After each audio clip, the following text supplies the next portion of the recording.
அஸ்ஸலாமு அலைக்கும்.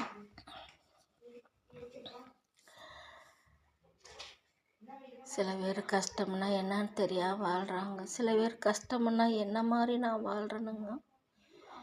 24 மணி நேரம் கண்ணீரும் கையுமா இருக்கிறேனுங்க.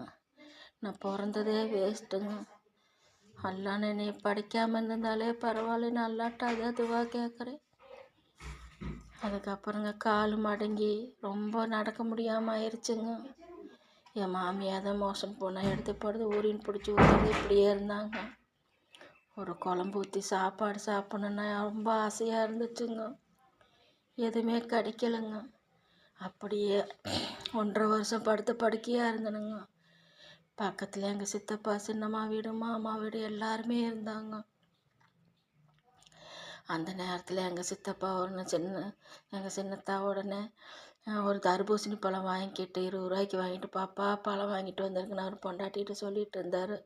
எனக்கும் தருவாங்கன்னு ரொம்ப நேரம் எதிர்பார்த்து அந்த 2 கையும் தொங்க விட்டுட்டு அந்த இது மேலே மட்டும் ஒரே ஒரு ஜாக்கெட் தூக்கி மறைச்சி வச்சுக்கிட்டே படுத்துருந்தனுங்க. அவங்க எனக்கு கொண்டு வந்து தரவே இல்லைங்க. அதுக்கப்புறம் பக்கத்து வீட்டுக்காரங்களுக்கெல்லாம் எங்கள் சின்னம்மா கூப்பிட்டு கொடுக்குறாங்க. நான் ரொம்ப நேரம் எதிர்பார்த்தேன். அதுக்கப்புறம் என் மாமியாட்ட சொன்னேன், குப்பி தர்பூசணி பழம் திங்கினா ஆசையாக இருக்குது குப்பி, வயிறுலாம் எரியுது, ஏதாச்சும் பழங்க ஏதாவது திங்கணும் போல் இருக்குது அப்படின்னு. என் மாமியார் இலை வாங்குறதுக்கு பஸ் ஸ்டாண்டு பக்கம் போய் இலை ஒரு 2 ரூபாய்க்கு டெய்லி எனக்கு படுக்க வைக்கிறதுக்கு இலை வாங்கிட்டு வருவாங்க. அந்த நேரத்தில் போய் ஒரு கடையில், ஐயா ஒரு இலை உடையா 2 ரூபா தான் இருக்குது அப்படின்னு கேட்டுருக்குறாங்க. அம்மா ஒரு இலை 5 ரூபாமான் இருக்கிறாங்க.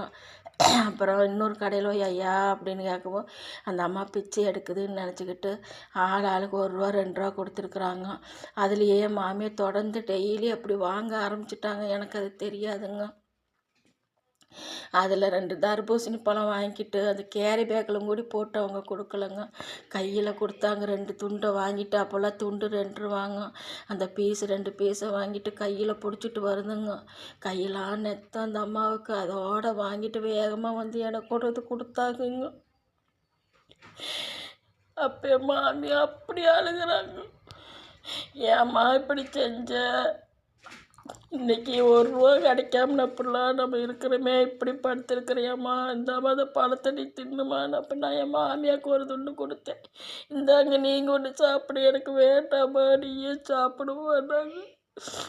கரண்டி சாப்பிட்றது, தோல் பச்சை எல்லாத்தையும் கரண்டி தின்னுட்டுனுங்க. அதுக்கப்புறம் 1.5 வருஷம் படுத்த படுக்கையாக இருந்து காலை 2 பிடிச்சிக்கிச்சுங்க. அதோட எங்கள் வீட்டுக்காரர் குரங்கு மாதிரி ஆயிட்டு